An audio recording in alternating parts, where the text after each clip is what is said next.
Nous allons donc parler des rêves, puisque c'était ça la question de livre. Mais on ne va pas seulement s'arrêter sur les rêves, parce que il y a les rêves, les songes et les visions. Et tout ça euh, sont des, je veux dire quoi, ce sont des choses que nous avons souvent du mal à expliquer. On a souvent du mal à expliquer c'est quoi le rêve, pourquoi le songe, pourquoi les visions, d'où ça vient, comment est-ce qu'on comprend ça, quelle est leur place dans la vie des chrétiens, d'un enfant de Dieu. Et donc, de prime abord, ce que nous devons savoir, c'est que les rêves, les songes et les visions, ce n'est pas la même chose. Les rêves, les songes et les visions, ce n'est pas la même chose. C'est différent, tout à fait différent. Même si les visions et les songes, quelquefois, dans certains textes des Écritures, peuvent sembler confondables. Toutefois, les rêves, c'est différent. Si nous lisons dans les Écritures, nous allons nous rendre compte que les rêves sont souvent assimilés comme à des choses irréelles, comme à quelque chose qui n'est pas concret, quoi. Les rêves, c'est souvent assimilé à de l'irréel, à du non concret. C'est à ça que c'est assimilé. Nous allons lire, hein. Nous allons lire, nous prenons nos Bibles, chacun prend sa Bible. Hein. On va lire dans le psaume, nous lisons dans le psaume 126. Nous lisons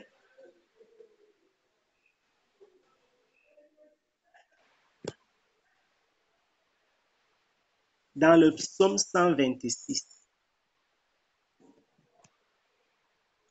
Psaume 126, je vais lire le verset 1 jusqu'au verset 2 seulement. Il est écrit ceci concernant le rêve. Quand l'Éternel ramena les captifs de Sion, nous étions comme ceux qui font un rêve. Alors notre bouche fut pleine de cris de joie et notre langue de chants de triomphe. Alors on disait parmi les nations, l'Éternel a fait de grandes choses à ceux-ci. La fin du verset 2. Alors on disait parmi les nations, l'Éternel a fait de grandes choses à ceux-ci. Ceci, alors, dans ce texte, dans ce psaume, il dit que quand l'Éternel les a ramenés, ils étaient comme des personnes qui font un rêve. Vous savez, ici, l'un des caractères du rêve qui est montré, c'est quoi? C'est le caractère irréel. Tu avais l'impression de rêver. C'est un peu comme quelqu'un qui te fait quelque chose qui pour toi était encore improbable, inimaginable, impensable. C'est comme si tu étais dans un rêve, en fait. C'est comme si tu étais dans un rêve. C'est pourquoi ils disent que quand l'Éternel les a ramenés, ils étaient comme dans un rêve.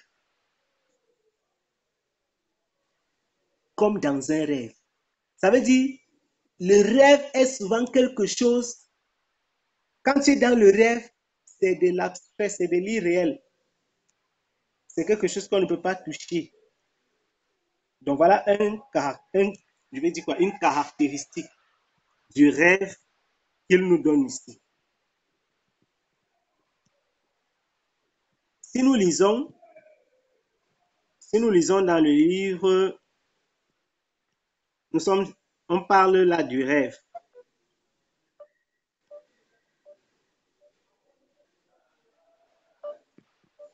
Nous parlons du rêve.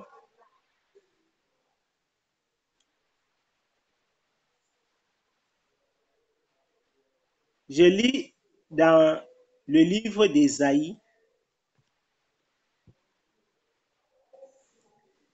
Ésaïe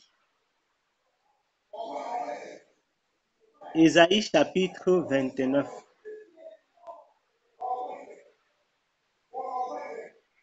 Je vais lire à partir du verset, je vais lire le verset 8 plutôt. Ésaïe 29, je lis le verset 8.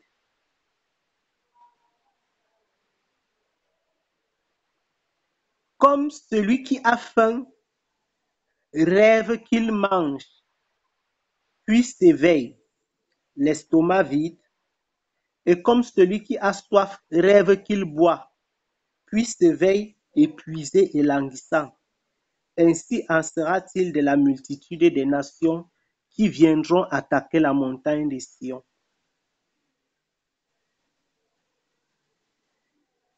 Donc,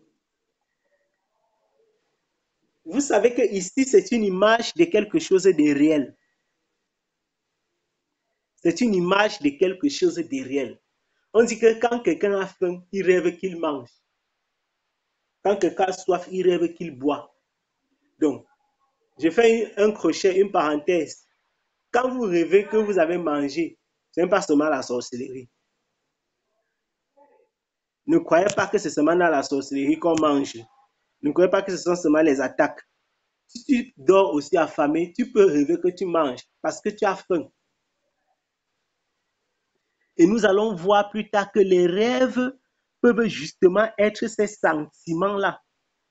Parfois, c'est des choses que l'on aurait tellement aimé faire qui nous reviennent en rêve.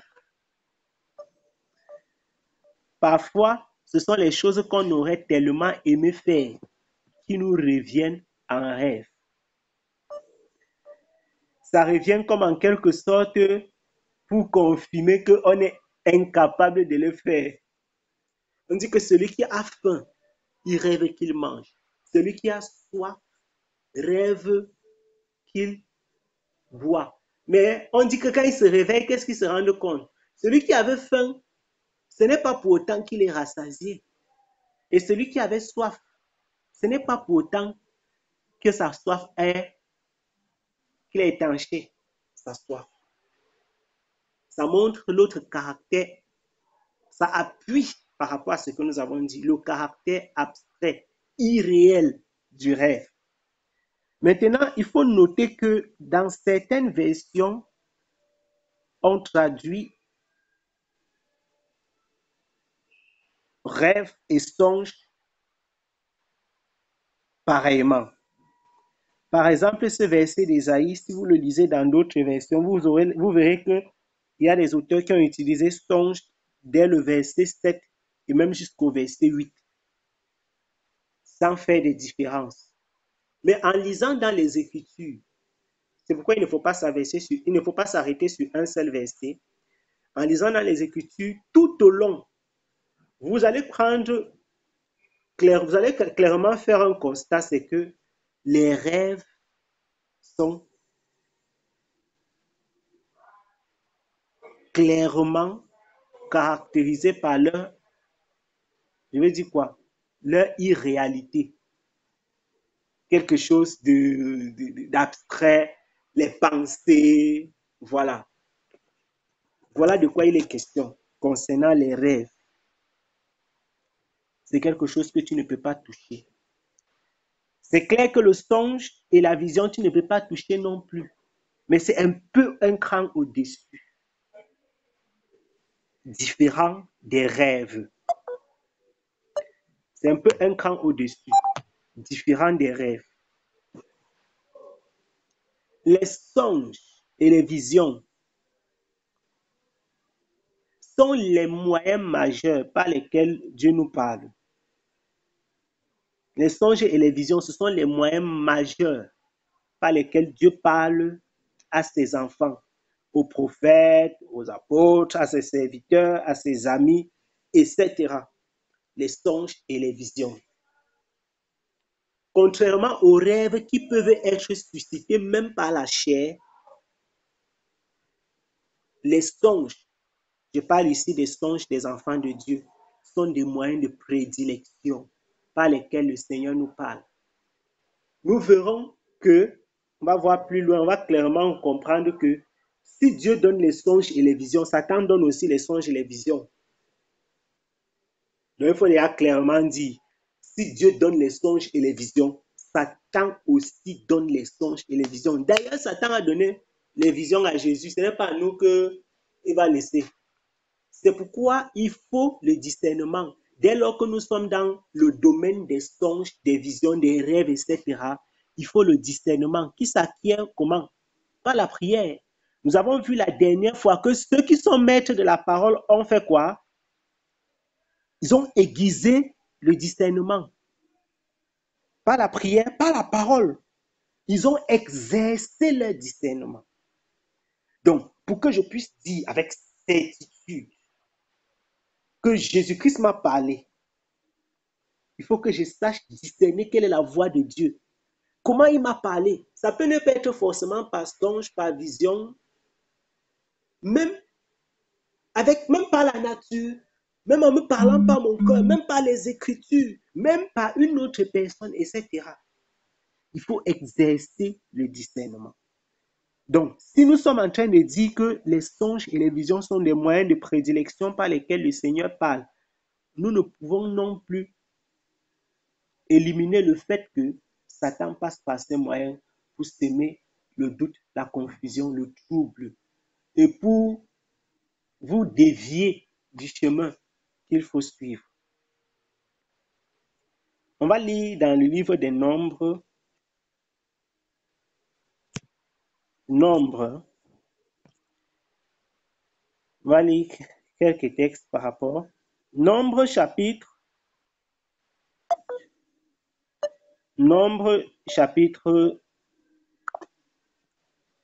12. Nombre chapitre 12.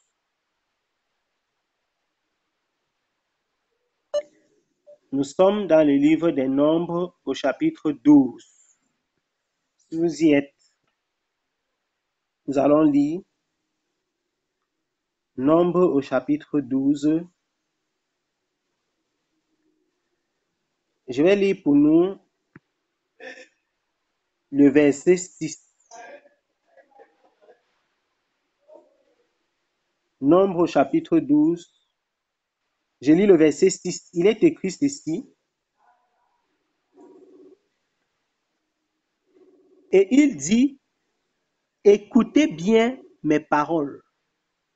Lorsqu'il y aura parmi vous un prophète, c'est dans une vision que moi, l'Éternel, je me révélerai à lui. C'est dans un songe que je lui parlerai.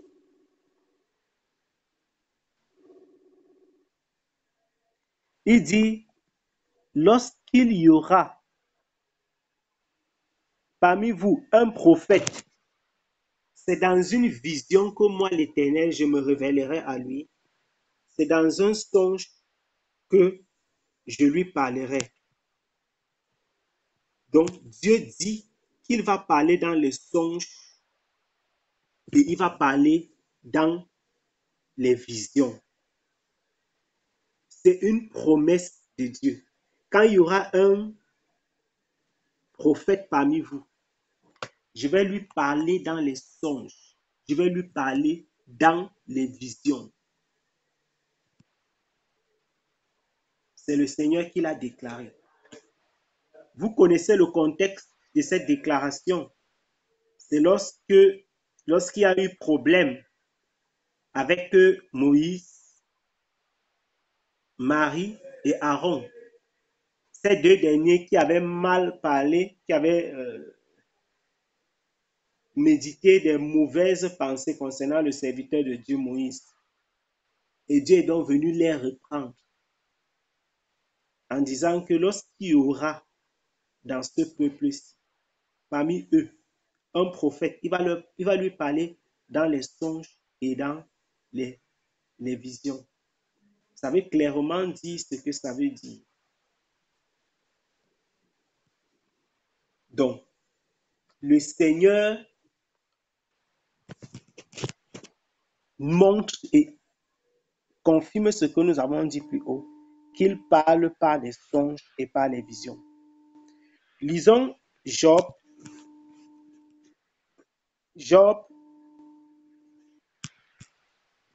chapitre 7.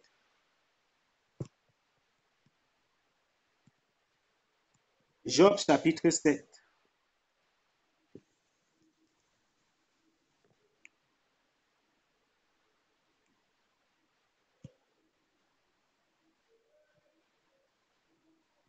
Job, je vais lire chapitre 7, verset 14. Job, chapitre 7. Vous pouvez mettre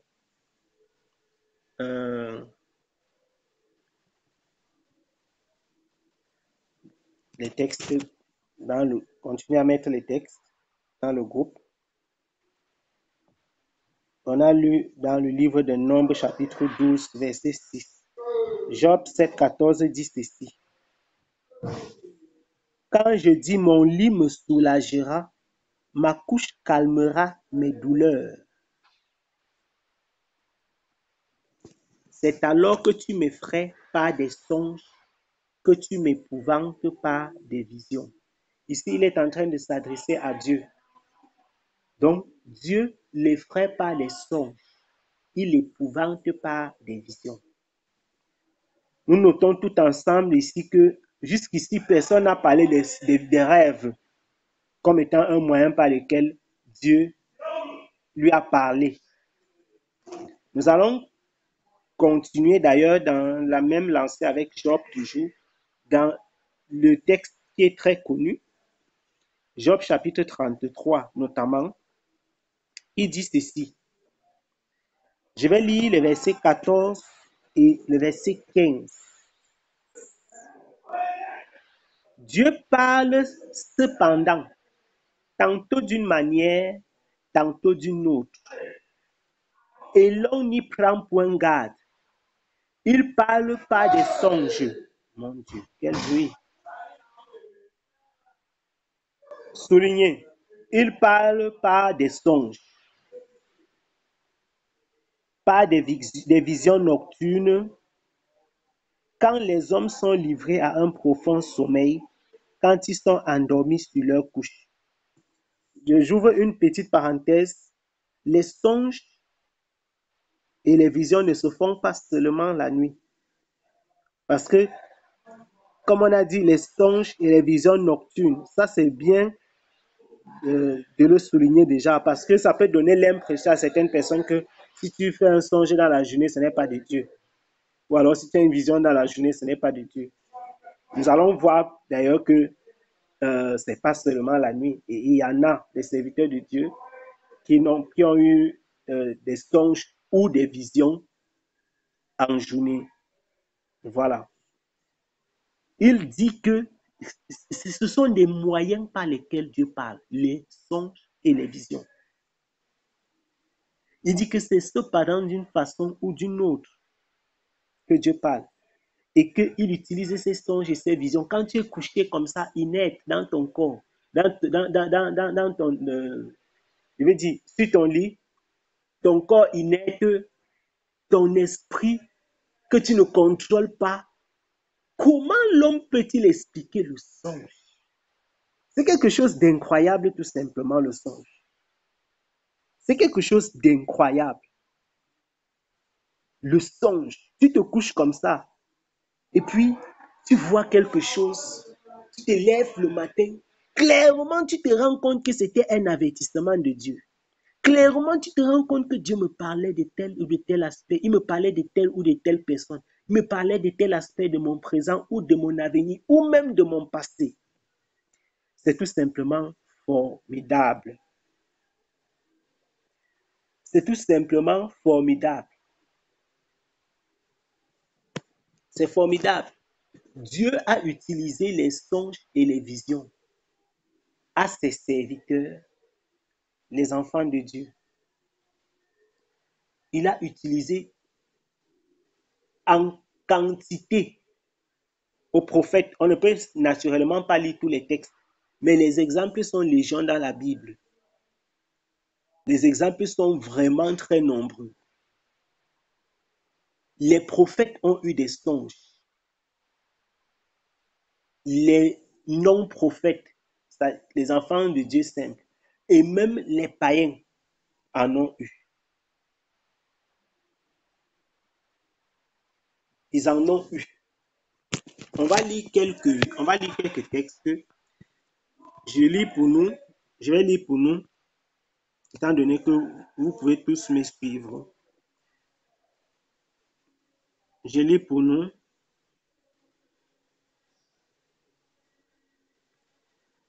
Je lis dans le livre de...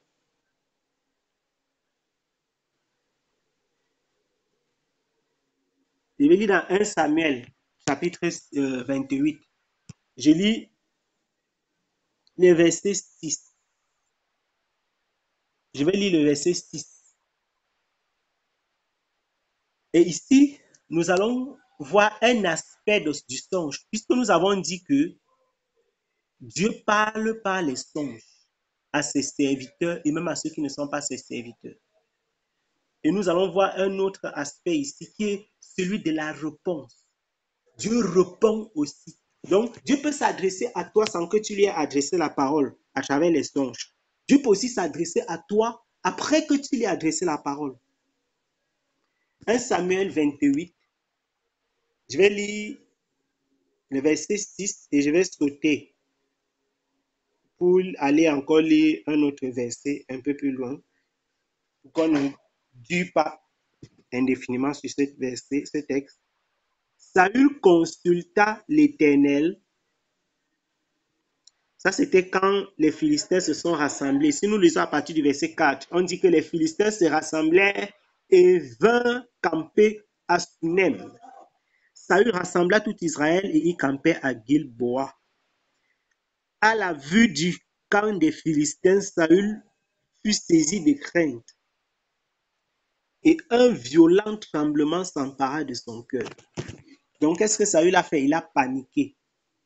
Et on dit quoi? Saül consulta l'Éternel et l'Éternel ne lui répondit point, ni par des songes. Vous voyez, les songes, ni par l'Urim, ni par les prophètes.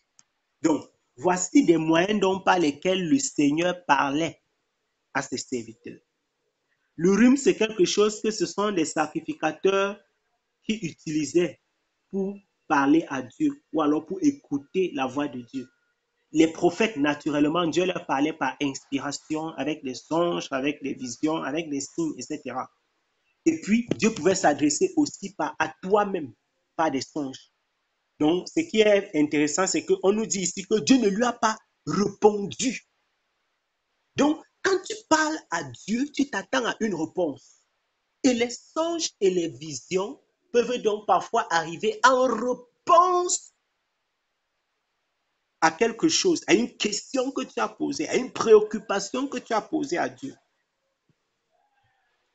À une préoccupation que tu as posée. Plus tard au chapitre 15, au verset 15, on dit que Samuel, voici ce que Samuel dit. Samuel dit à Saül, pourquoi m'as-tu troublé en me faisant monter?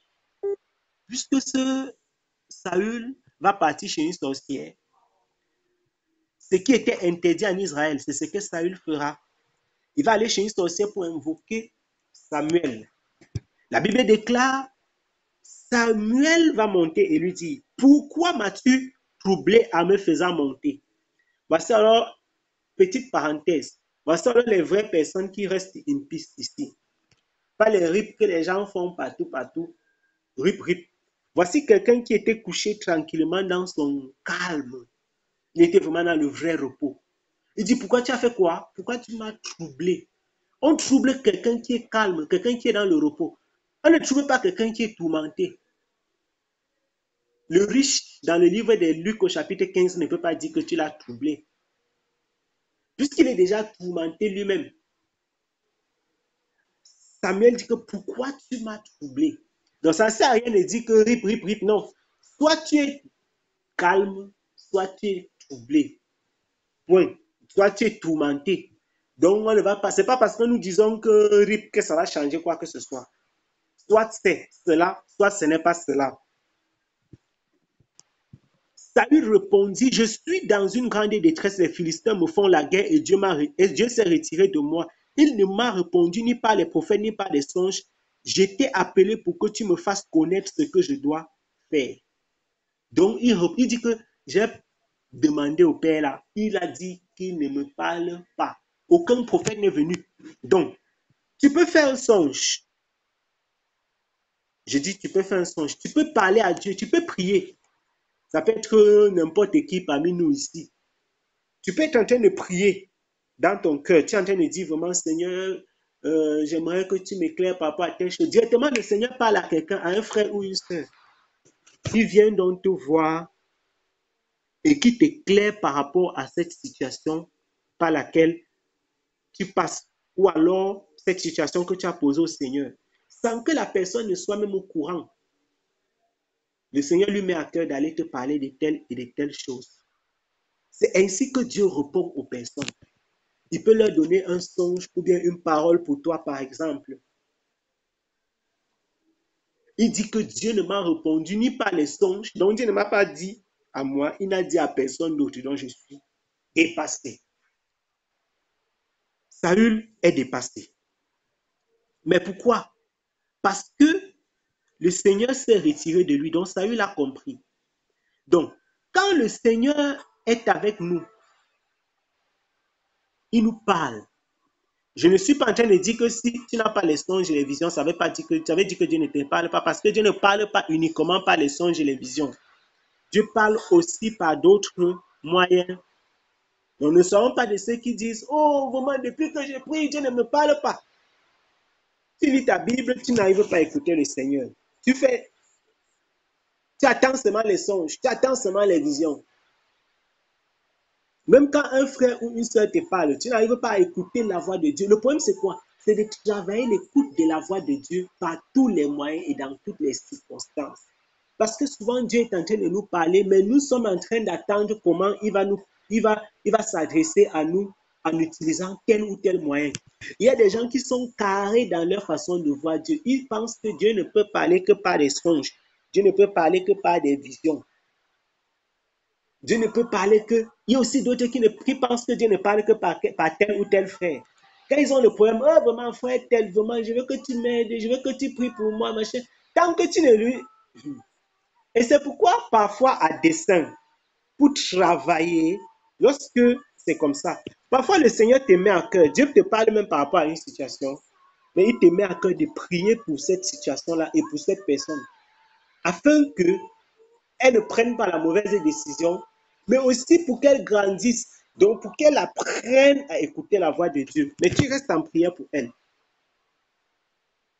Parce que ne croyez pas que Dieu va vous parler seulement par tel ou tel autre moyen. Lorsque vous êtes en prière, demandez au Seigneur de vous révéler ses façons de s'adresser à vous. Demandons à Dieu d'ouvrir notre esprit, notre entendement, afin que nous ne soyons pas carrés. Lorsqu'un enfant reste à la maison avec ses parents, il y a le langage gestuel, il y a la communication non verbale dans les maisons. Vous allez voir quand les invités sont présents, il y a les gestes quand le père fait ou bien la mère fait. L'enfant sait déjà de quoi il est question. Si toi tu es un étranger, tu ne peux rien comprendre dans ce qu'ils sont en train de faire là. Il y a les choses qu'un homme aussi ou une femme, c'est eux ceux qui... C'est-à-dire, parfois tu vois dans une maison, un homme ne dit pas à sa femme que je vais te parler. Un temps d'un moment, l'homme n'est plus là, la femme n'est pas là. Tu dis que, mais.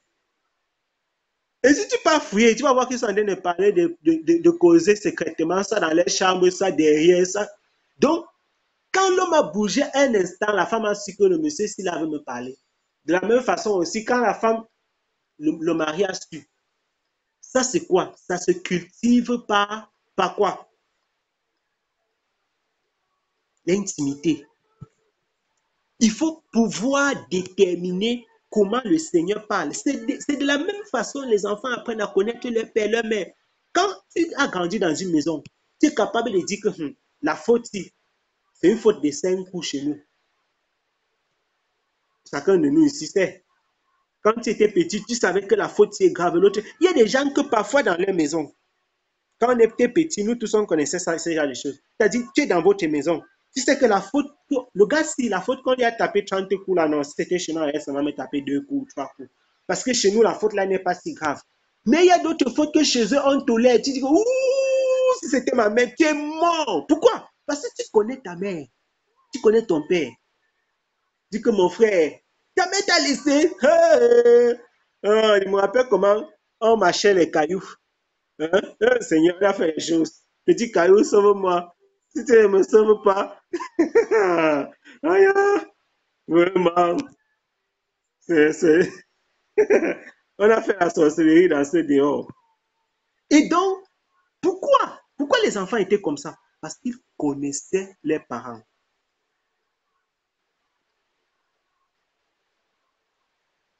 Parce qu'ils connaissaient leurs parents. C'est pourquoi lorsque un père et une mère et des enfants, lorsqu'une famille vit ensemble, ils cultivent cette intimité-là. Quand un homme vit avec sa femme, il va cultiver cette intimité. Il y a des gens qui sont capables, donc, ils sont capables de déterminer seulement par le regard que tu es fâché aujourd'hui. Donc, dis-moi de quoi il est question, qu'est-ce qui se passe? Seulement par le toucher, donc tu touches comme ça, tu es fâché. Il te demande qu'est-ce qui ne va pas. Seulement par le son, le ton, l'intonation de la voix. Nous sommes en train de parler des songes et des visions qui sont certes des moyens importants par lesquels le Seigneur parle, mais pas les seuls. C'est pourquoi je nous invite, en faisant cette parenthèse, à ne pas rester carré, à croire que non, si Dieu ne nous parle pas par les songes et les visions, il ne peut plus nous parler. Il faut travailler l'intimité avec le Seigneur et on y reviendra. Donc, je vais revenir sur cette parenthèse ici qui est très importante. Très importante. Très importante. Donc, je disais que Dieu parle et il répond donc par des songes. Le Seigneur répond. Et nous avons donc vu cet exemple ici qui était celui de Saül, qui a parlé. Dieu n'a même pas géré ce qu'il a dit. Pourquoi? Parce il a dit lui-même de sa propre bouche que Dieu l'a rejeté. Dieu s'est détourné de lui. Donc, maintenant, il y a une chose que j'ai dit tout à l'heure qu'on devait revenir dessus. C'était par rapport au fait que les songes ne se font et les visions ne se font pas seulement la nuit. Les songes et les visions, ça ne se fait pas seulement la nuit. Une chose qui est claire, un songe, une chose qui est claire, je rappelais donc que les songes ne se font pas toujours la nuit et les visions ne se font pas toujours la nuit. Il faut expliquer que le songe, ça se fait quand on dort. Un songe, ça se fait quand on dort, mais une vision peut se faire éveillé ou endormi, ou alors peut se recevoir éveillé ou endormi. Je reprends. Le songe, c'est lorsqu'on dort, mais la vision, c'est éveillé ou endormi. Donc, quand tu as un songe ou une vision pendant que tu dors, c'est vraiment difficile de faire la différence. Ce n'est que le Seigneur qui peut vraiment t'éclairer si c'est le songe ou la vision. Quand Dieu te parle pendant que tu dors, c'est tellement difficile de savoir si c'était le songe ou la vision. Contrairement, quand tu es éveillé, tu sais déjà que c'est la vision parce que tu ne peux pas être éveillé et tu as un songe. J'espère que vous me comprenez. Je reprends. Lorsqu'on a un songe, c'est toujours dans le sommeil. Mais quand il s'agit des visions, ça peut être dans le sommeil pendant qu'on dort ou alors lorsqu'on est éveillé. Il y a des exemples dans les Écritures. Il y a des exemples dans les Écritures. On va lire quelques exemples. Prenons dans le livre de... Je vais prendre et lire, continuer à lire. Dans le livre de Genèse.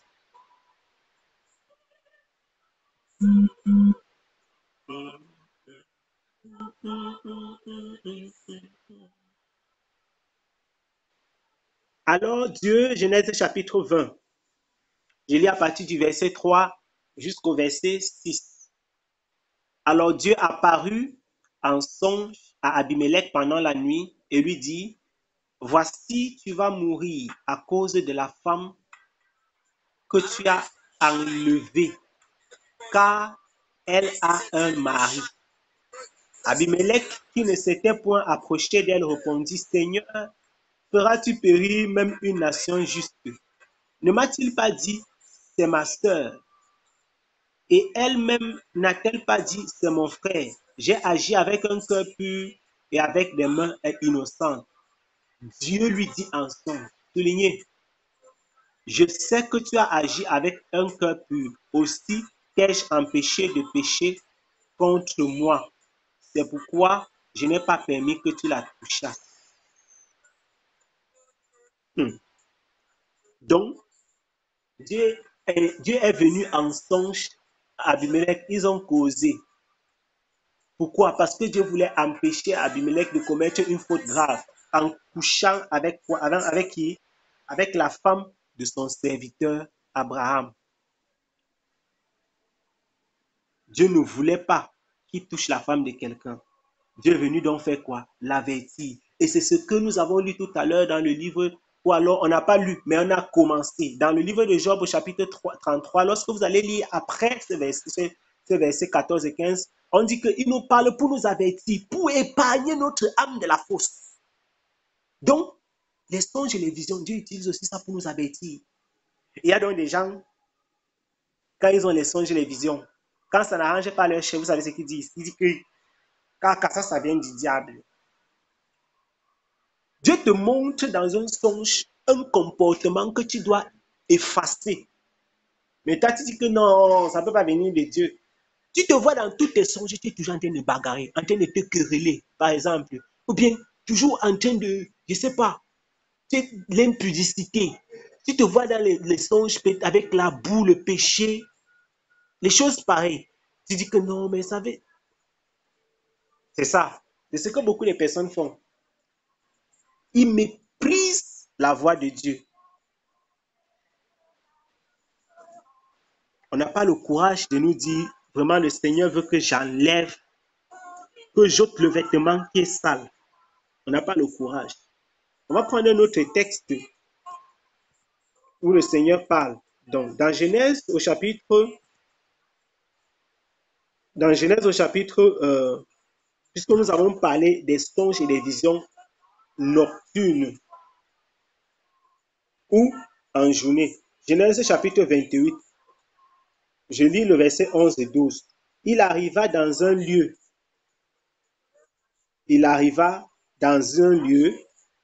où il passa la nuit. Il s'agit ici d'Israël, Jacob, car le soleil était couché. Donc on parle ici qu'il passa la nuit. Car le soleil était couché. Il prit une pierre dont il fit son chevet et se coucha dans ce lieu-là. Il eut un songe. Donc voici ce qu'on appelle un songe. Il a eu pendant qu'il dormait. Et voici une échelle était appuyée sur la terre et son sommet touchait au ciel. Et voici les anges de Dieu montaient et descendaient par cette échelle. Il a eu un songe cette nuit-là. Lisons dans Genèse, on continue dans Genèse. Lisons dans Genèse au chapitre 40. Je lis au verset 5. Pendant une même nuit, les chansons et le panetier du roi d'Égypte qui était enfermé dans la prison, je suis au Genèse 45. Genèse 40, verset 5. Qui était enfermé dans la prison, eurent tous les deux un songe, chacun le sien, pouvant recevoir une explication distincte. Ça veut dire que les songes ont souvent besoin d'explications. On ferme la parenthèse. Les songes ont souvent besoin d'explications, tout comme les visions. Si je peux encore vous demander de lire Genèse 41, tout le chapitre, on ne va pas le lire. De lire, je vais lire peut-être un roi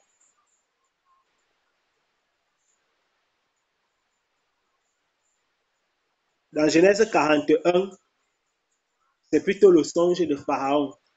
Je vais lire maintenant dans le livre des rois. Dans le livre des rois, un roi, c'est bon parce que ça va, on parle dans les textes et vous pouvez vous asseoir pour cuisiner ces textes.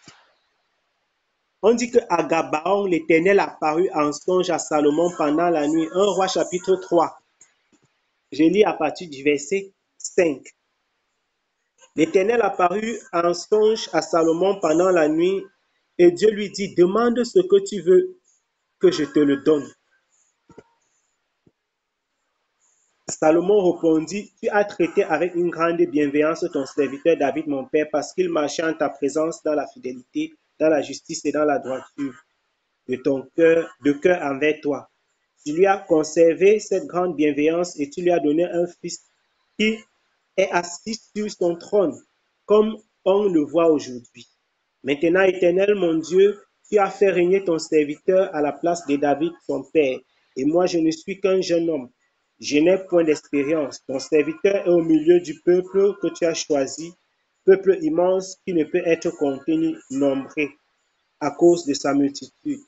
Accorde donc à ton serviteur un cœur intelligent pour juger ton peuple, pour discerner le bien du mal, car qui pourrait juger ton peuple, ce peuple si nombreux. Cette demande de Salomon plut au Seigneur, et Dieu lui dit, puisque c'est là ce que tu demandes, puisque tu ne demandes pour toi ni une longue vie, ni des richesses, ni la mort de tes ennemis, et que tu demandes de l'intelligence pour exercer la justice, voici, j'agirai selon la parole, je te donnerai un cœur sage et intelligent, de telle sorte qu'il n'y aura eu personne avant toi qu'on ne verra jamais personne de semblable à toi. Je te donnerai en outre ce que tu n'as pas demandé, les richesses et la gloire, de telle sorte qu'il n'y aura pendant toute ta vie aucun roi qui soit pareil. Et si tu marches dans mes voies en observant mes lois et mes commandements, comme l'a fait David, ton père, je prolongerai tes jours. Salomon s'éveilla. Verset 15. Et voilà le songe. Salomon revint à Jérusalem et se présenta devant l'arche de l'alliance de l'Éternel. Il offrit des holocaustes et des sacrifices d'action de grâce et il fit un festin à tous ses serviteurs. Quand Dieu parlait à ses serviteurs, vous savez pourquoi ils connaissaient, ils avaient la certitude? Parce qu'ils connaissaient Dieu. Aujourd'hui, on est dans la confusion parce qu'on a du mal. On a 1 million de voix qui nous parlent. La voix de ma chère, la voix de papa, la voix de maman, la voix de même l'ennemi. On ne connaît quelle est la voix de qui. Et au milieu de toutes ces voix, on a du mal à déterminer la voix de Dieu. C'est pourquoi, quand je ne suis pas sûr, quand je n'ai pas la conviction que ça c'est la voix de Dieu, je ne peux pas prendre des mesures par rapport. Mais il y a des choses que quand le Seigneur te dit, il y a des choses que lorsqu'elles arrivent, Tu sais que tu sais que tu sais que c'est la voix de Dieu. Et j'en ai connu. Les exemples, il y en a plusieurs. C'est-à-dire, tu es convaincu de la conviction. Et personne ne peut t'empêcher de croire à ça. Et personne ne peut t'empêcher parce que tu sais que ça, c'est Dieu qui a dit. Et tu avances dans cette direction-là. Tu n'es pas dans la confusion. Tu n'es pas dans la confusion. Donc, nous avons vu dans tout ceci que ces songes ont été faits quand? La nuit, lorsque ces personnes dormaient. On a vu que ces songes ont été faits la nuit lorsque ces personnes dormaient.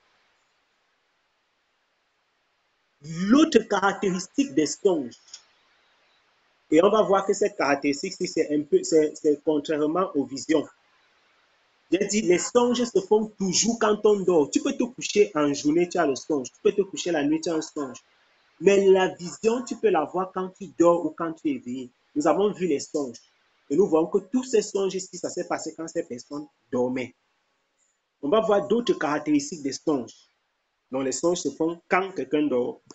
L'autre caractéristique des songes, c'est le fait que parfois, les songes sont faciles à oublier. Les songes peuvent être faciles à oublier. Lisons dans le livre des Psaumes.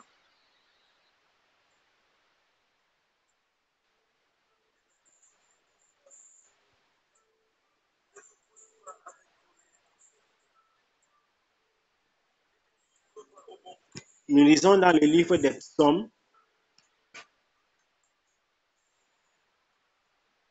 Psaume chapitre 73.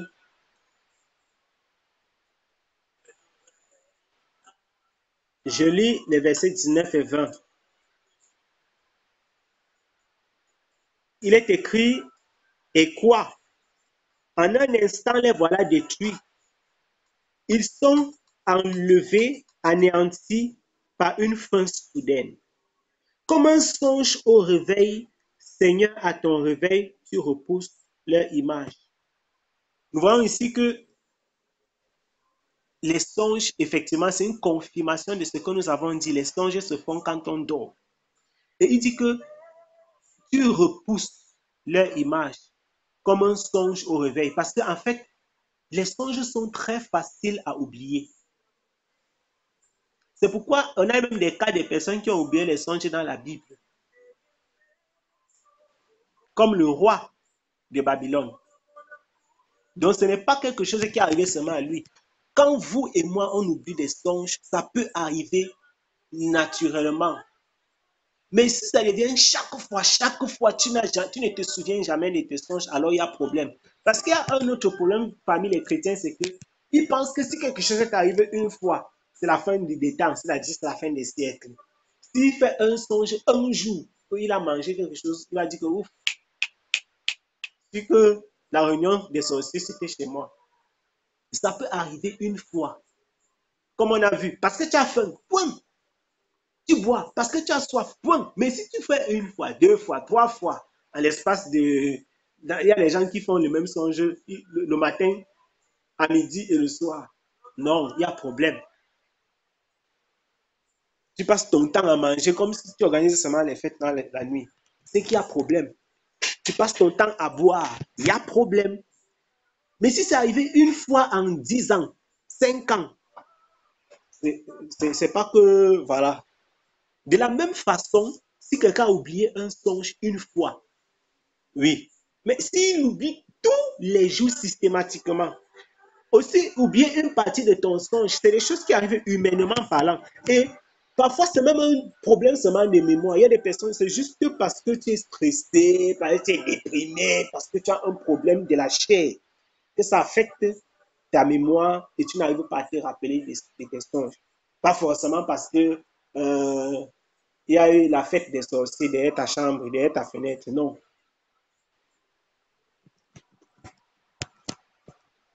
On va lire un autre texte. Je lis toujours, puisque nous sommes dans les psaumes, je vais encore lire un autre. Le psaume 82. Je vais lire le psaume 90. Je vais parler d'un autre caractère, une autre caractéristique des songes, qui est le fait de les oublier. Psaume 90, je vais lire pour nous, verset 5. Je lis à partir du verset 4 et 5, pour qu'on comprenne. Car 1000 ans sont à tes yeux comme le jour d'hier. Ça, c'est le verset 4. Quand il n'est plus, et comme une veille de la nuit. La Bible dit que 1000 ans sont aux yeux du Seigneur comme le jour d'hier quand il n'est plus, et comme une veille de la nuit. Tu les emportes semblables à un songe qui le matin passe comme l'herbe. On dit que le songe le matin, ça passe comme l'herbe. Ça s'ajoute à ce que nous avons dit tout à l'heure. Lisons dans le livre de Job. Si nous lisons dans le livre de Job,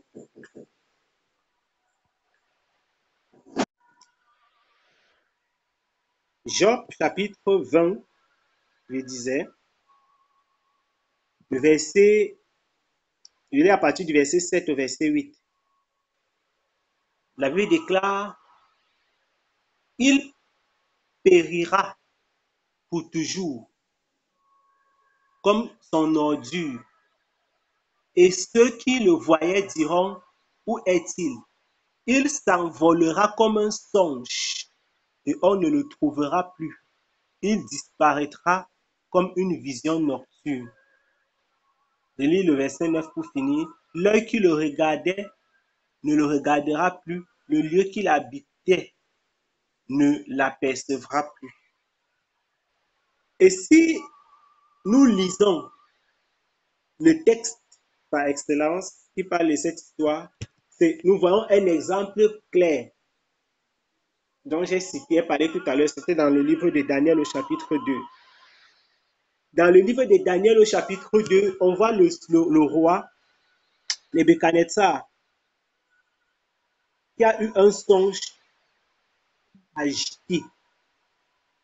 Ça veut dire qu'il avait l'esprit agité et il n'a pas pu dormir. Je vais lire. Je lis Daniel 2. Daniel chapitre 2, je lis à partir du verset 1. Et c'est par là que nous allons finir cette première partie. Où nous avons parlé essentiellement de la définition rêve, songe, vision, et on a détaillé un peu en ce qui concerne les songes. On va venir sur les visions. Daniel, chapitre 2. La seconde année du règne de Nebuchadnezzar, Nebuchadnezzar eut des songes. Il avait l'esprit agité et ne pouvait dormir. Le roi fit appeler les magiciens, les astrologues et les chaldéens pour qu'ils lui disent ses songes. Ils vinrent et se présentèrent devant le roi. Et le roi leur dit, j'ai eu un songe, mon esprit est agité et je voudrais connaître ce songe. Vous voyez, ce qui arrive à Nebuchadnezzar, souvent ça arrive à certains d'entre nous. Parfois vous avez des songes, ces songes-là vous troublent vraiment, vous avez vraiment l'esprit agité et vous ne vous rappelez pas des songes. C'est-à-dire, tu as un songe qui te trouble, qui te casse la tête, qui te dit, mais qu'est-ce que... Je sais que j'ai vu quelque chose. Comment tu peux mettre ta tête? Que j'ai vu la coucou, j'ai vu Olive, j'ai vu Adèle la nuit, je suis sûr. Tout ce que tu te rappelles, c'est que j'ai vu telle personne. Que je vais faire comment pour me rappeler? Je connais seulement telle partie. Et parfois, comme je disais tout à l'heure, c'est l'esprit, c'est notre esprit qui fait problème. Parfois, c'est notre mémoire qui fait problème. Ce n'est pas tout le temps que ce soit des problèmes spirituels. Et des fois, si vraiment vous êtes sincère et calme, et que vous allez devant le Seigneur, il arrive que le Seigneur vous redonne, parce que c'est de la volonté de Dieu de nous exaucer, ou pas. Il arrive que le Seigneur redonne encore ce songe-là. Je sais que certains d'entre nous ici ont déjà fait un songe plusieurs fois. Parfois même, vous avez fait un songe que vous n'avez pas compris. Vous priez par rapport, Dieu vous donne un autre songe qui est la suite de celui-là ou bien l'explication. C'est déjà arrivé. On dit quoi? Que les Chaldéens ont répondu au roi en langue araméenne. Ô roi, vis éternellement, dis le songe à tes serviteurs et nous en donnerons l'explication. Si vous lisez dans ce livre de Daniel, vous verrez que les gars n'ont pas pu donner l'explication. Et c'est ici nous allons sortir. Ils n'arrivaient pas à donner l'explication jusqu'à ce que l'on fasse appel à Daniel. Dans quel contexte on a fait appel à Daniel? On a appelé Daniel parce que c'était chaud. On voulait tuer tous les sages. Et Daniel lui-même était parmi les sages à Babylone. Daniel a seulement supplié le gars qui était chargé de faire le travail, c'est-à-dire de tuer. Daniel a dit que pardon, attends un peu, je vais demander à Dieu pour en savoir plus par rapport à cette histoire. Et donc Daniel a pris le temps devant le Seigneur. Et ça, c'est l'enseignement que nous devons tirer. Tout se passe à genoux, bien-aimés. Tout se passe à genoux. Ne soyez pas dans l'agitation, dans le stress, dans les perturbations, les quoi. Soyez calme, soyez calme, soyez calme. Ne faites pas, ne sautillez pas. Daniel était calme, il connaissait Dieu. Il savait que le Seigneur peut se révéler, le Seigneur peut se manifester. Si Dieu choisit de ne pas parler, ok, ce n'est pas parce que nous n'avons pas prié qu'il n'a pas parlé. Il y a des personnes, ils ont fait un songe, à peine ils ont fait un songe, ils ont déjà déprimé terriblement. Terriblement.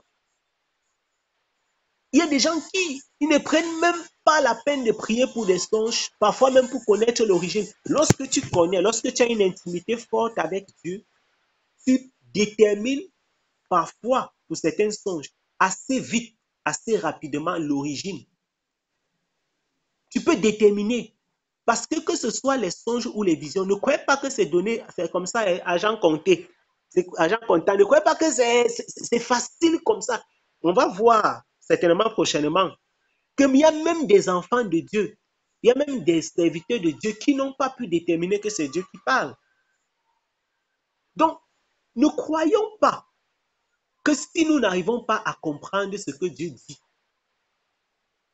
c'est la fin du monde. Nous ne sommes pas pressés de prendre des résolutions sur la base des songes ou bien des visions. Nous ne sommes pas pressés de faire X ou Y sur la base du songe ou de la vision. Ayons du temps d'aller devant Dieu si on a un songe. Est-ce que c'est toi qui me parles? Il y a des personnes dans les songes, dans certains songes que Dieu leur donne, le Seigneur leur parle en même temps. Quand c'est ainsi, tu es capable de parler à Dieu, de lui poser des questions dans ce songe et qu'il te réponde. Quand ce n'est pas le cas, si ce n'est pas ce type de songe, tu peux après ce songe aller devant Dieu dans la sincérité. Tu peux aller devant le Seigneur. Seigneur, j'ai eu tel songe. Est-ce que c'est de toi? Est-ce que c'est de toi? Et il y a aussi des songes qui clairement, l'explication qui en découle en elle-même te montre que ça ne vient pas de Dieu. C'est un peu comme si tu fais un songe et puis tu es en train de... Tu es une stripteaseuse. Vraiment, excusez-moi, ça c'est une blague. Après tu dis que vraiment, ça c'est mon futur métier. Et Dieu m'a montré ce qu'elle doit faire. Je vais maintenant, je suis une serveuse au bar. Que Dieu m'a montré mon futur métier. C'est une blague. Ce n'est pas possible. Ça ne peut simplement pas être possible. Je ne peux pas me voir dans un songe, je sais pas, je suis devenu un acteur qui fait, je sais pas quoi. Tu es devenu une vulgaire, je ne sais pas. Les gens te touchent n'importe comment. Ça ne peut pas être un songe qui vient de Dieu. Et tu ne peux pas dire que c'est ce que Dieu veut que tu fasses, par exemple. Ça peut peut-être venir de Dieu et que Dieu est en train de dire que voilà ce que ta vie est à mes yeux et que tu dois changer. Mais en aucun cas, ça ne peut être ce que Dieu veut que tu deviennes. Vous comprenez? Donc, il faut toujours prendre du temps pour comprendre le sens du songe, son origine et ses conséquences. Le songe, ce sont ces trois choses: l'origine, le sens et les conséquences. L'origine, le sens et les conséquences. Quand Pharaon a fait un songe et que Joseph a donné l'explication, Joseph a d'abord compris que ce songe vient de Dieu. Et dans ce songe, dans cette explication du songe, Joseph va donner quelque chose, un indice fort. Joseph va dire, nous ne relisons pas parce qu'on ne va pas revenir dans le texte, mais j'ai évoqué ce texte tout à l'heure, ou alors j'ai donné la référence de Genèse 41. Quand Pharaon va parler, quand Pharaon va faire ces deux songes, et que Joseph va venir donner l'explication, Joseph va lui dire que Pharaon, si tu as le songe là 2 fois, sache que la chose est arrêtée. Donc voilà un indice. Quand le Seigneur, je dis bien si ça vient de Dieu, si ça vient de Dieu et que tu vois ça 2 fois, mon ami, il y a lieu de te ranger et de commencer à te poser des questions. Si ça vient de Dieu, j'ai bien dit, je reprends, si ça vient de Dieu, si ça vient de Dieu. Il y a des personnes qui sont tellement dans la confusion. Si tu mènes une certaine vie, parce qu'on parle des songes, mais n'oublions pas que notre vie, comme nous avons dit tout à l'heure, on a évoqué sommairement les rêves. On a dit que les rêves viennent très souvent de la chair, de nos soucis, de nos désirs. Hein? C'est d'ailleurs le sage, parlant du sage, le sage dit que les rêves sont souvent quoi? Que l'origine des rêves, c'est souvent quoi? Il dit que quoi? C'est la vanité, c'est ce que Salomon en dit. Il dit que la multitude des rêves. Salomon parlait de la multitude des rêves. Vous savez qu'il y a justement des personnes qui ont cette multitude-là, cette multitude des rêves. Ils ont toujours les rêves, toujours les rêves. Ou alors la multitude des songes. Ça se multiplie dans les têtes. Ça se multiplie. Et souvent, ça vient d'où? Ça vient en fait souvent des pensées, des réflexions. Vous allez constater que si vous vous couchez, si tu te couches sur ton lit et que tu penses trop à, je ne sais pas, au congrès. Bon, c'est pas pour dire que certains aiment seulement la nourriture. C'est juste un exemple. Ou bien tu penses à je ne sais pas quoi.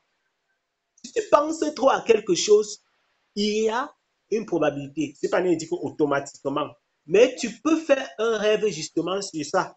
Et tu te dis que c'est un songe ou alors que Dieu te parle. Mais tout simplement, ce n'est pas ça. C'est juste que tu as tellement pensé à ça que c'est revenu dans ton rêve. Vous voyez, quand on était petit là, on avait l'habitude de dire que les enfants s'y parlent quand ils dorment. Nous-mêmes, on nous a dit que quand tu parlais, quand tu dormais, tu as dit telle chose. Là, les enfants sont en train de rêver. Ce n'est pas que Dieu est en train de leur parler.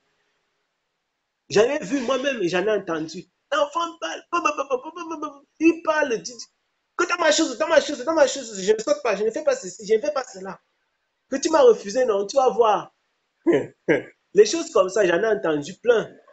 Les enfants qui parlent dans les rêves. Ça, c'est le rêve. Pourquoi? La multitude des activités. C'est ce que le sage dit dans Ecclésiaste chapitre 5. Si vous allez lire donc dans cet Ecclésiaste chapitre 5, il dit que cette multitude-là, hein, quand les songes deviennent une profusion, comme si il y avait une prostitution des songes dans ta tête, C'est pas normal. C'est pas comme si Dieu était un bavard, je sais pas, extrême. La multitude.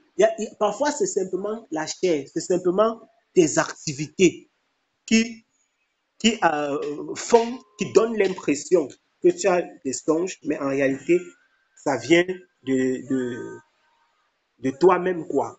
Voilà. Donc, pour revenir à l'interprétation, puisque ça, c'était une parenthèse, et il faut donc comprendre que si Dieu nous parle effectivement pas des songes, comme ça a été le cas, comme nous avons vu dans Daniel, le livre de Daniel et dans plein d'autres livres, dans le livre de Genèse, et comme nous avons vu que Dieu parle aux enfants de Dieu, aux prophètes et aux païens même, par les songes, nous avons vu que si Dieu parle deux fois, ça veut dire que si ça vient de Dieu, la chose est arrêtée. Il faut chercher l'interprétation. Et nous voyons, et nous avons dit que c'est l'exemple que nous devons suivre, que lorsque les personnes avaient le songe et les visions, qu'est-ce qu'ils faisaient? Ils couraient pour partir devant l'auteur. C'est pas que tu vas laisser maintenant l'auteur pour partir, je sais ni où.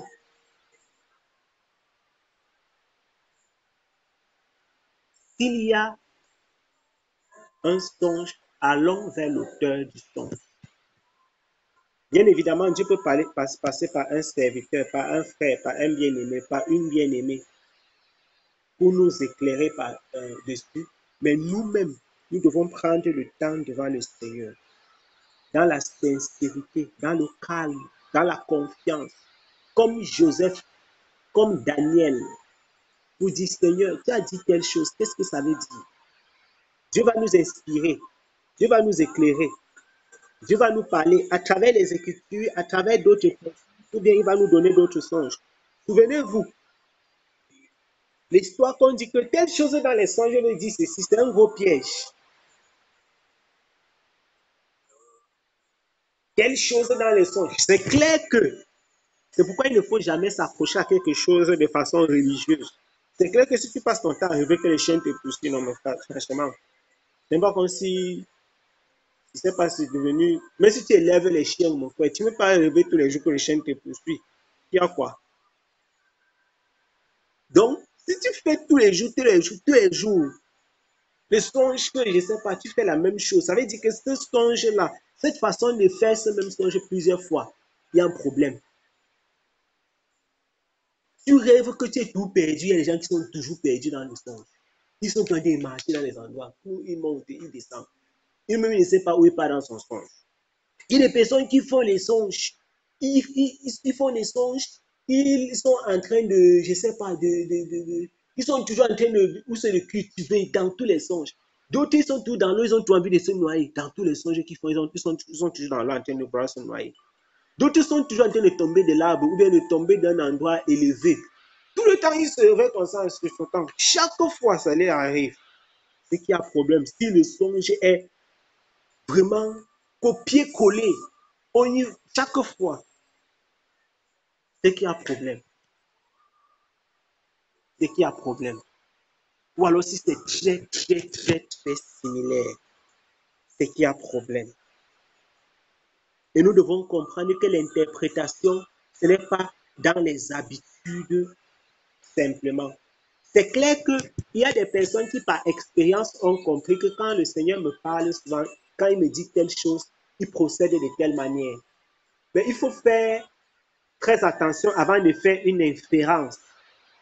On parle, c'est en statistique, c'est les gens qui font santé publique qui parlent de l'inférence. Quand on dit que l'inférence, ça veut dire que quelque chose qui a été valable pour un échantillon est valable pour l'entier, pour le groupe. Donc, on prend un échantillon et on dit que ce qu'on va découvrir dans l'échantillon là, on peut l'utiliser pour l'ensemble de la communauté. C'est ça l'inférence. Donc, si c'est valable pour Gaël, ce n'est pas forcément valable pour tout le monde. Voilà. C'est pourquoi il faut prendre avec beaucoup de pincettes. Clairement, ça peut nous donner une indication, comme j'ai dit tout à l'heure, mais ce n'est pas toujours le cas. Vous verrez que dans le songe de l'échantillon, les chansons ou du panetier, il y a des indices qui sont donnés. Maintenant, est-ce que quelqu'un peut nous dire avec ces que si tu fais le songe où tu vois les oiseaux en train de faire telle chose, ça veut dire que ça veut dire c'est telle chose. Par exemple, le nombre de jours dans un cas était différent du nombre de jours dans l'autre cas. Donc, nous voyons clairement, et je vous invite à aller lire, allez lire les interprétations de Joseph là-bas. Vous voyez que les deux songes étaient différents. Mais dans les deux cas, Dieu a utilisé des indices différents pour dire la même chose. Ils ont vu deux choses différentes, mais Dieu parlait du nombre de jours pour chacun. Dans l'un des cas, le cas de les chansons notamment, Dieu est en train de lui dire que dans 3 jours, on va te rétablir. Le panétiste, Dieu lui disait que dans 3 jours, on va te pendre. Ça aurait été peut-être facile si Dieu leur donnait le même songe, avec seulement un le pan et l'autre, je ne sais pas, le rétablir. Mais Dieu a donné quoi? Les symboles. Or, ces symboles sont différents dans les deux songes. Pourtant, ils veulent dire à peu près la même chose, seulement de façon opposée. Donc, il faut faire attention à l'inférence dans les songes. Dire que non, comme il a dit ceci, c'est ça. Si c'est comme ça, ça veut dire cela. Si, c'est que c'est toujours ça. Non. Il faut prier le Seigneur. Il faut que le Seigneur nous convainc. Il faut se laisser convaincre. Il y a des personnes qui prennent à la légère les songes. Je ne parle même pas des visions parce que les visions et les songes nocturnes, c'est clair que quand tu les as, tu sais. Maintenant, les visions qu'on a quand on est éveillé, certains tellement, ils ne croient même pas aux songes qu'ils sont endormis, que s'ils ont même les visions qu'ils sont éveillés, ils vont dire qu'ils hallucinent. Et c'est par là que j'ai fini. Ne prenez pas les songes à la légère. Voilà. Ne prenez pas les songes à la légère. Dieu nous parle tantôt d'une façon, tantôt d'une autre, mais il nous parle véritablement, pas les songes. Et nous ne devons pas croire que c'est anodin, non. C'est une voie par laquelle le Seigneur parle à ses enfants, il parle à ses serviteurs, il parle, s'il parle par les païens, s'il parle aux païens, à plus forte raison à ses enfants. J'ai maintes fois entendu des enfants de Dieu dire, moi je ne prends pas, je ne considère pas trop les, c'est que moi je ne considère pas trop les songes là. Je considère, vraiment les songes là, c'est que c'est vous qui considérez ça. Je connais un frère qui passait son temps à chanter ça. Jusqu'au jour où je lui avais parlé un truc, pendant les élections, on a eu une discussion. Après, il a eu un terrible songe. Il a confirmé que non, l'autre ici là, ça ne peut pas venir de m'acheter. Il vient me dire que mince. Et puis, il a eu un autre songe encore où Dieu lui parlait de sa propre vie. Il lui-même confirmait que non, l'autre ici, ça ne peut pas venir de m'acheter. À partir de ce jour, il a dit que l'affaire des songes, ce n'est pas une affaire de blague. C'est-à-dire, toi-même, tu es en train de faire quelque chose dans ta vie. Tu sais que personne ne sait ça. Quand Dieu te montre comme ça, bam, tu dis que, hey, voilà. Donc, ne faisons pas comme si on devait indiquer à Dieu. Non, si le Seigneur nous parle, c'est qu'il nous parle. Et ne soyons pas déjà des chrétiens qui disent que, ah, comment ils ne considèrent pas trop ça. Parce qu'il y a des gens qui ne veulent pas travailler leur intimité avec Dieu. Ils ne veulent pas prendre le temps dans la prière pour poser des questions à Dieu. Seigneur, qu'est-ce que tu veux me dire? Qu'est-ce que tu veux m'enseigner? Qu'est-ce que. Ils disent que si les rêves, ils ne considèrent pas. Si Dieu veut me parler, il n'a qu'à parler par la sœur telle, par le frère tel. Vraiment, moi, cette histoire de songe là, ça me dépasse. Parce qu'on veut la paresse. On veut seulement être coincé dans son secteur là. Voilà. Faire des choses de façon catholique. Vous savez, quand on dit que quelque chose est catholique, les catholiques disaient que le catholique veut dire universel. Donc, quand quelque chose est comme ça, c'est comme ça. On ne change rien. Sachez que non, quand quelque chose est comme ça, justement, ce n'est pas comme ça avec Dieu. Ce n'est pas que non, comme Jésus avait mis la salive sur les yeux de quelqu'un, maintenant tout le monde va mettre la salive sur les yeux. Non. Justement, avec Dieu, quand quelque chose est carré, ce n'est pas ça. Parce que ça ne vient pas de lui. Parce que c'est un esprit qui est en mouvement. La Bible déclare que le vent souffle. Tu entends le bruit. Mais tu ne sais pas d'où ça vient, tu ne sais pas où ça part. C'est comme ça que le Saint-Esprit agit, que ce soit sur ses serviteurs ou à travers eux. Il ne faut pas l'enfermer, le cloisonner dans un secteur et croire que tu l'as maîtrisé. C'est un constant mouvement, un enseignement perpétuel. Et on le reçoit progressivement. C'est pourquoi il ne faut pas non plus s'agiter. Il faut se laisser que le Seigneur nous taille, qu'il nous façonne, qu'il nous édifie, qu'il nous parle. Et si Dieu ne nous parle pas, qu'on soit calme. Ne soyons pas pressés, ne soyez pas... On disait que ouais, je suis pressé de Jésus. Non, soyez pas plus pressé. Calme, c'est Dieu qui a la montre et le temps. Doucement, doucement. Le Seigneur va nous éclairer. Le Seigneur va nous enseigner. Pour la gloire de son nom. Amen.